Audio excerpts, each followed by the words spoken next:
This is Jason Dixon of Vintage Realms of Gaming. I'm doing this video for my dad, Floyd Dixon, who passed away over a week ago from cancer.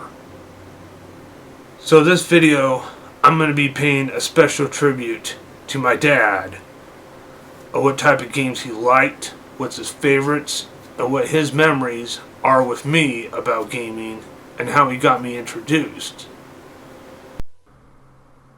And this video will be unscripted. Now, my dad was never a hardcore gamer to begin with, but he did get me started in gaming in 1989. Well, he actually bought my sister the Nintendo Entertainment System for her birthday, which was the action set bundle that features 2 controllers and the zapper gun and the Pac-Man game, well, 2 Pac-Man games on 1 cartridge, which is Super Mario Brothers and Duck Hunt. I think I talked about that one in my Duck Hunt review when I used to be the Ultramaniac Gamer, which of course I'm not going by anymore. When I started playing the Nintendo Entertainment System, that's where it really began to start changing my life forever. And within a year later, I've been seeing advertisements on TV for Game Boys, and I dreamed about having one of those someday. And at the age of 9, during Christmas time of 1991, my dream pretty much came true. I got a Game Boy. And all Game Boys at the time came with a packed-in game of Tetris, which was a game I was not targeting for because I wasn't into puzzles at the time. I was just into action and platformers at the time, and I really wanted to get Super Mario Land. Since that one was a Mario, that should have been the packed-in game. But years later, I understand why they had Tetris as the packed-in game, because Nintendo wasn't just trying to target towards kids, but target towards adults as well. And they think it was a great idea that Tetris would be a better idea for a packed-in game because most adults love puzzle games. Especially my dad. He definitely loved Tetris. It's one of the games he likes playing the most when I'm not using the Game Boy. As time goes by, Tetris is one of the best puzzle games of all time. I actually got more into it years later. And looking back on the years of Tetris on the Game Boy, I love it more nowadays than I did back then. It goes for other puzzle games like Dr. Mario. That was one of my dad's favorites on the Nintendo Entertainment System. Which reminds me, I got Dr. Mario on the NES on my 9th birthday, months earlier, before I got the Game Boy, for Christmas.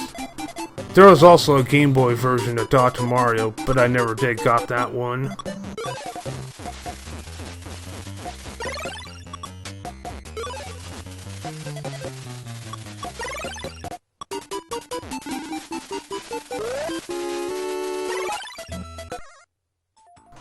In Christmas in 1993, when I was 11, I got my first video game console. Well, my first video game console, personally, the Sega Genesis, which was the Model 2. And I played the Sonic games, and I enjoyed the hell out of them. I also got in WWF Royal Rumble on the Genesis. Yeah, I call it WWF, not WWE. And I used to be a wrestling fan back in the day, but I'm not as much as a fan as I once was. Yeah, I've been renting many games time to time, but the ones my dad liked the most, that he remembered in the arcade from his days, that are also available on the Sega Genesis, games like Pac-Man. Well, they actually have Miss Pac-Man on the Genesis. That was a pretty fun game. I actually kind of think that one was better than the regular Pac-Man. He also discovered in Sonic 2, if I just stall there for a minute as Sonic, and if I just stall there, he just does a funny thing like lay down, for instance, and does this funny taunt. And if you have Tails with him, he actually waves. I actually thought that was one of the neatest moments I ever seen.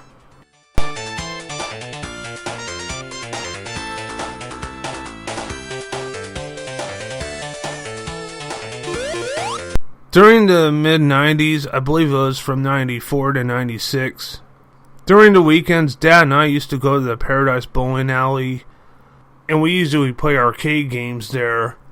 Half of them, what they have there is pretty much the popular type of 90s ones like Mortal Kombat and Street Fighter. Yeah, those type of games, the fighting games. They also have shooter games like Terminator 2, the arcade game, and Revolution X, and Lethal Enforcers, and full motion video shooter game like Mad Dog McCree. And they also have this interesting game called The Time Traveler, which is pretty neat. Usually his arcade types there is usually games from the late 70s and early 80s like Frogger or Pac-Man or Galaga or Missile Command or Breakout or Defender or Joust or Robotron or Sinistar or Space Invaders. Yeah, those type of games. I wasn't too interested in those games because during that time I kind of thought they were a little bit too dated. But years to come I actually got hooked into them and I pretty much enjoyed the hell out of them. So I play older games before my time to time. Hell, I even play older CRPG games before my time. Well, there's not hardly any except for one series, Ultima. And those type of games are even more complex for me to get into for today's standards, especially when I'm more used to the modern RPG games like Skyrim. I pretty much try to get into any game, especially any of the older games, for historic purposes. Well, the type I can get my hands on, that is. And speaking of computers, in 1995, I was also looking at a PC magazine, and I was limited to consoles at the time. And when I was looking at what the PC had to offer, and I was aware that, damn, they have a lot of cool stuff for the PC. And I didn't hardly have many friends, never really did, especially friends that have a home computer so I can try out games on. Because I was most likely an agoraphobic type of guy, and computers were pretty expensive at the time. But when I was looking at the magazine, I fell in love with all the games they have in it. Yeah, I actually definitely wanted a computer by that time. 3 years later, my dad got a computer, but the thing is, he never did buy it for games, though. He bought it for business. I talked to my dad about getting some of the games that I have on the list that were from the magazine, but he says, "No, I did not buy this thing to play games on. Besides, you have more than enough idiot video games to keep you entertained." Something like that. Well, at the time, I wouldn't blame him.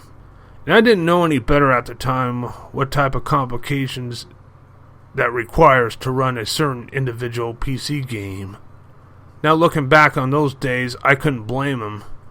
Because not only computers during that time were not only expensive, but they were more complicated, especially when it comes to running games.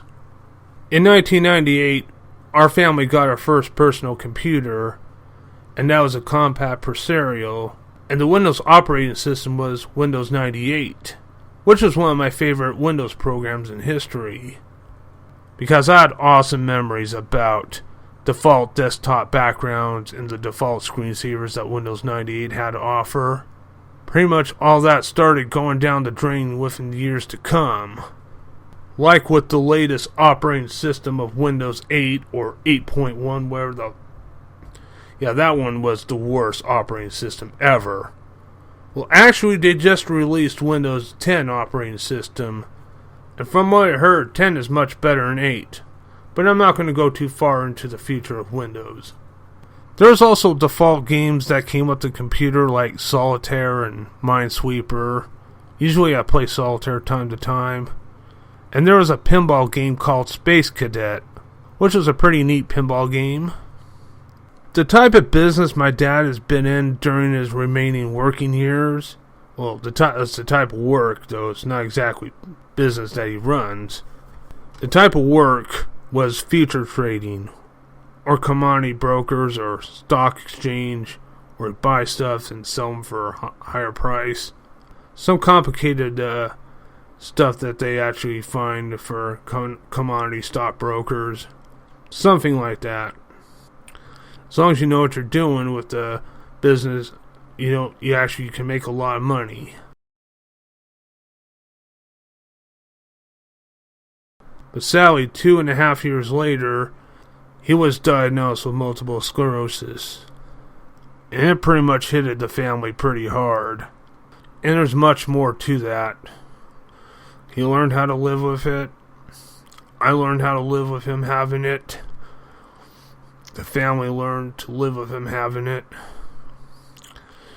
It wasn't that easy at first, but as time goes by, we've been grown used to it. And sadly, in early August of 2015, it's precisely 15 years later from when he was hit with MS, he was hit with cancer, and within the 2 weeks later from there, he passed away. And it's been over a week now that I lost my dad, and I'm trying to get on with my life as much as I can. I never really had hardly any experience from him in my adulthood due to this MS because I couldn't get any from him.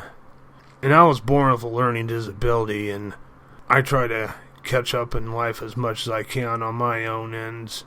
And I've been trying to do better at it as much as I can. Now, this video was mainly a tribute to my dad and my good memories with him. Now, I didn't explain every game that's on his list of likings, but I will save him for a review when I get around to reviewing that individual game, because I want to make sure his memories and his memories with me didn't die with him. I want to say thank you very much for watching and listening in the name of my dad, Floyd E. Dixon, because this video is dedicated to him. God bless you, Dad. God bless my family. God bless my grandma and grandpa, who are also no longer with us. And God bless you all.